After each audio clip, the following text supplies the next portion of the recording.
آگے بڑھنے سے پہلے، اس سے پہلے کہ میں آپ سے ایام حج یعنی حج کے 5 دنوں کے بارے میں کچھ بات چیت کروں، اس سے پہلے ہم یہ سمجھ لیتے ہیں کہ مسجد الحرم کے کچھ خاص مقامات ہیں، وہ کون سی جگہ ہیں جہاں دعاؤں کی بڑی مقبولیت ہے۔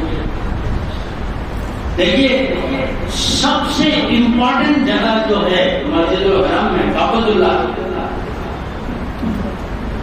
وہ یہ ہے جہاں سنگ اسود لگا ہوا ہے، رکن اسود، جس کی طرف رخ کر کے ہم کعبۃ اللہ کی طواف کی شروعات کرتے ہیں۔ یہ سب سے امپورٹنٹ جگہ ہے۔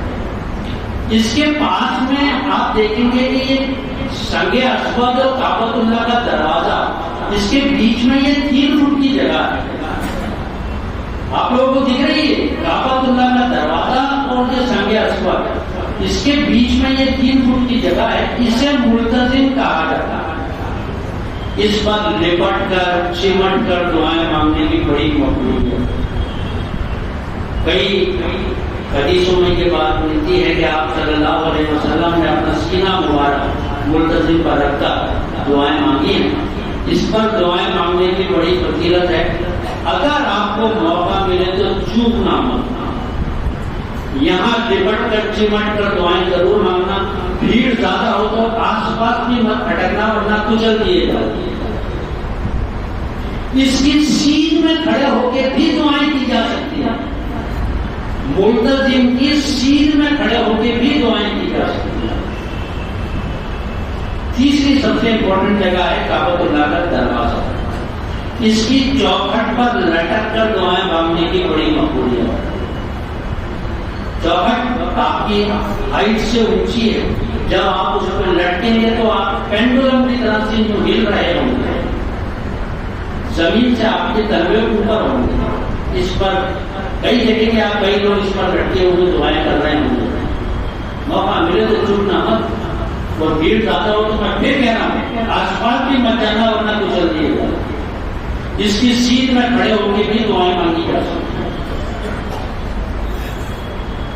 5ویں سب سے امپورٹنٹ جگہ ہے، 4تھی سب سے امپورٹنٹ جگہ ہے یہ جو میں نے آپ کو بتایا، مقام ابراہیم، جہاں ابراہیم علیہ السلام نے جس پتھر پہ کھڑے ہو کے 2 نفل پتھر پہ کھڑے ہو کے کعبۃ اللہ کی تعمیر کی تھی، اس کے پیچھے آپ کو واجب الطواف ادا کرنی ہے۔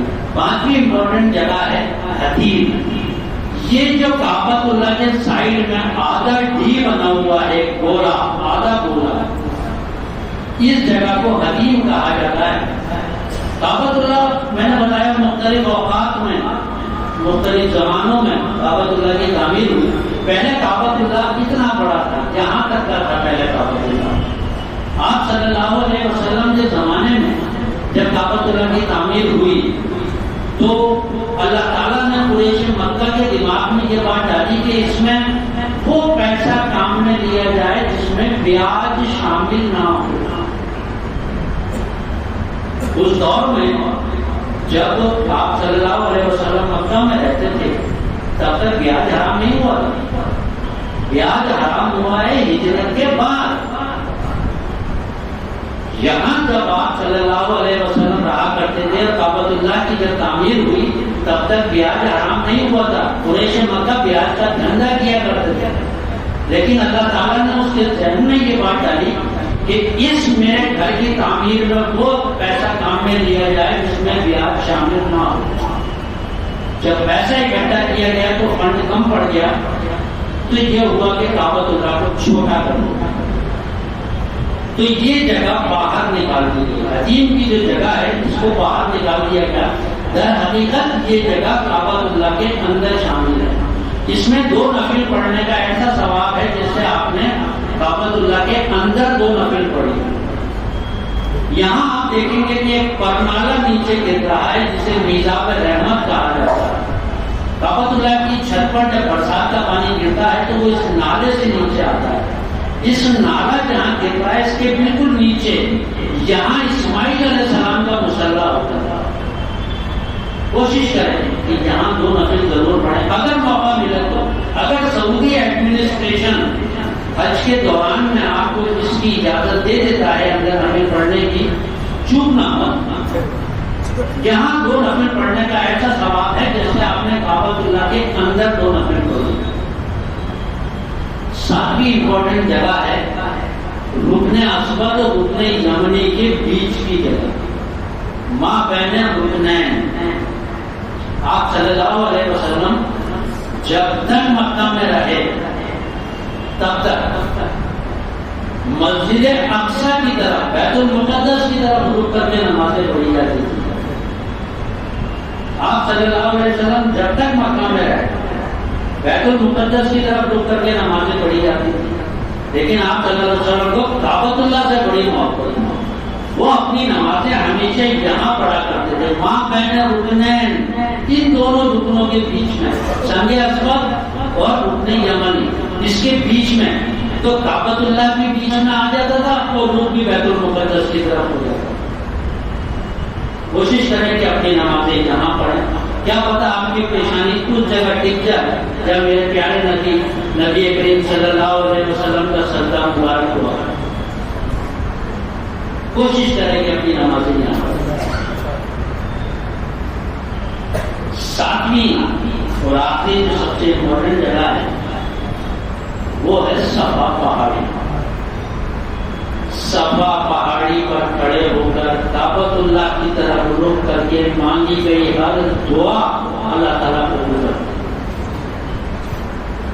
یہ وہ مقام ہے جہاں آپ صلی اللہ علیہ وسلم نے ایک دعا کی تھی جو 24 گھنٹے کے اندر قبول ہوئی. جب قریش مکہ نے آپ صلی اللہ علیہ وسلم کو بہت زیادہ پریشان کیا، قریش مکہ نے بہت زیادہ پریشان کیا، تو آپ صلی اللہ علیہ وسلم نے یہاں صفا پہاڑی پر کھڑے ہو اللہ تعالیٰ سے دعا کی، اللہ ابو جہل یا عمر بن خطاب ان دونوں میں سے کسی ایک کو مسلمان کر دیا، کیونکہ ان کے پاس جتنے صحابی تھے وہ سارے ٹوٹے ٹوٹے غریب لوگ تھے، بلال جیسے لوگ تھے. کوئی طاقتور آدمی امیر حمزہ کے علاوہ کوئی نہیں تھا. آپ صلی اللہ علیہ وسلم نے یہاں صفا پہاڑی پر کھڑے ہو کے دعا کی کہ اللہ عمر بن خطاب یا ابو جہل ان دونوں میں سے کسی ایک کو مسلمان کر دے تاکہ میرے اسلام کو کچھ طاقت ملے، میرے اس پروجیکٹ میں کچھ جان آئے. اور اس دعا کو مانگے ہوئے 24 گھنٹے نہیں ہوئے تھے کہ حضرت عمر بن خطاب آپ صلی اللہ علیہ وسلم کے پاس آئے اور اسلام میں داخل ہوئے. بڑی مقبولیت کا مقام ہے. یہاں دعا ضرور کرنا، ضرور دعا کرنا صفا پہاڑی پر کھڑے ہوتے اور اپنی دعاؤں میں آپ صلی اللہ علیہ وسلم کا واسطہ دینا کہ اللہ جس طرح سے تم نے میرے نبی کریم صلی اللہ علیہ وسلم کی دعا قبول کی اس طرح میری دعا قبول کیا. بڑی مقبولیت کا